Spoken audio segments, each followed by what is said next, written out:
And then Canada participates in my favorite thing, which is this little thing, which was the EHCR, the European Convention on Human Rights, and the modification of a little thing that the World Health Organization did in 2018, which was really cool. What they did was they decided to change the definition of an adverse event following vaccination so that it could only be an adverse event if there was published literature proving that the event was an adverse event based on the vaccination. Isn't that really clever? You're going to roll out a thing that's never been used. You're not even going to have it be a vaccination. You're going to have it be a genetically modified product that is supposed to genetically modify an organism. We don't have any data on it. We don't have any safety, efficacy, anything else data. We don't have any data on the thing, but we're going to go ahead and roll it out. And it cannot, by law, have an adverse event because we changed the law on what an adverse event is. Which means everybody can die from this thing, and every public health agency around the world can get up and say there were no adverse events. You know why? Because they changed the legal definition of what an adverse event was. They erased the evidence before there was evidence. Convenient when you can do that, under the cloak of darkness. Can't get off the stage without pointing out that the Commonwealth is all over this. Eliza Manningham Bueller, and this is where you know that I must be absolutely mad, head of the Secret Service, MI5, was the architect of this thing.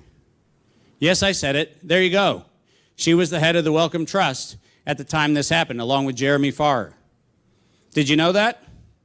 This was a UK intel op. You're not supposed to say that in Commonwealth countries. You're actually not supposed to say that in any country because they get pissed when you say it. But the problem is, that's who it was. Julia Gillard, that wonderful prime minister from Australia who was so rock solid when she was prime minister. Woohoo! Also leading the mass genocide. Jeremy Farr, Dame Amelia Fawcett at State Street, and none other than our lovely friend that we like to point out all the time, Dustin Moskowitz, the co-founder of Facebook, who funded all of this so he could get CRISPR technology approved under an emergency use authorization. That's right, gene editing needed to have something to edit.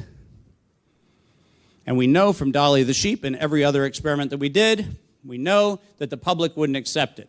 So what we're going to do is we're going to defile every child, every newborn, every mother, every gestating mother. We're going to defile all of them so we can do what? Build the inventory of people who need gene editing in the future. Oh, shit. Did he say that out loud? Yes, he did.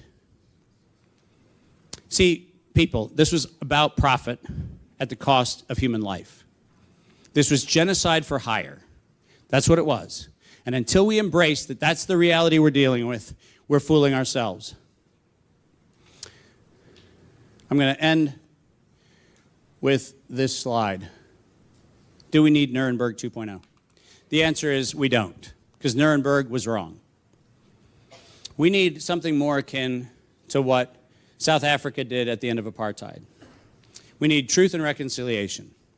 But for that to work, you have to have three elements. First of all, you have to have absolute disclosure of the truth. And until anyone, by the way, has the courage to stand on a stage, me, naked on a stage for that matter, so nobody can have a bug in my ear or anything else. I'll sit naked on a stool. And the other side with all of their computers, all their information, whatever they want. If they can take down a single one of my facts, I'll shut up. But here's the problem. They can't. There was a several hundred thousand, went up to, I think, $1 million challenge after Plandemic came out for anybody to go on stage with me and debate a single fact that I said. Nobody would take it. So here's the bad news. Nuremberg's not what we need. We need truth, and we need to have the email communication between the people that did all this. That needs to be unredacted, and it needs to be in public. Number one. Number two, we have to have contrition. Because this is not a say you're sorry. This is contrition. This is actually the remediation that says we are stopping gain-of-function research. We are going to UBC, and we're going to look at the money that was laundered through UBC to enable biowarfare, and we're going to actually out every single person involved in that. And that's the kind of thing that we have to do.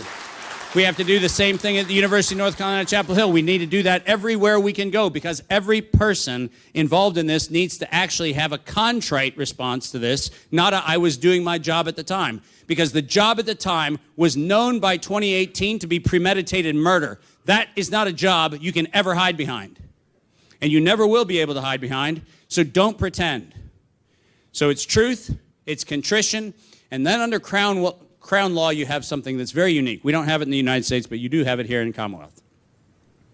You have the ability, under fraudulent inducement, to have the aggrieved party be recovered to their pre-aggrieved state. Hear what I said? That means every small business that was closed. That means every person who was injured.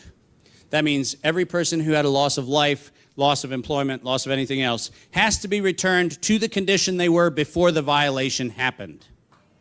Did you hear what I just said? Before the violation happened. You know what that means? That means Pfizer and Moderna have a legal obligation to find out how to fix the shit that they put into people's bodies. That's their legal obligation under Commonwealth law. And until we've done that, we have not even come close to justice. Ladies and gentlemen, I love the fact that 5 years into this thing, and now 23 years into fighting for humanity, I have never had to retract a single word I've said. Not once. Because you have not heard my opinion. Every single one of these things is a referenced fact. You can look them up. And the reason why what's happening here tonight is so critical is it is time for the cabinet of Alberta to, for the first time on the planet, have a group of elected officials stand together and stand for the first time for humanity.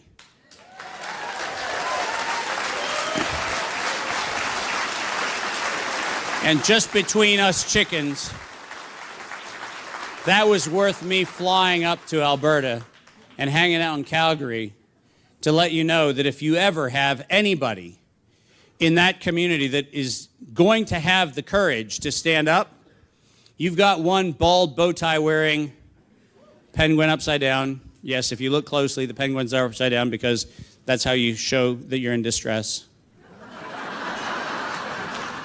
That was, by the way, for the environmental movement. I wanted to make sure that they knew I cared about penguins.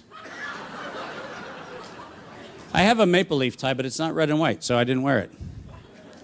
The point is, you have an ally. And you have an army of allies, because the fact of the matter is, we, the people, can stand together. And it's time that we all do. Thank you very much, and have a good night.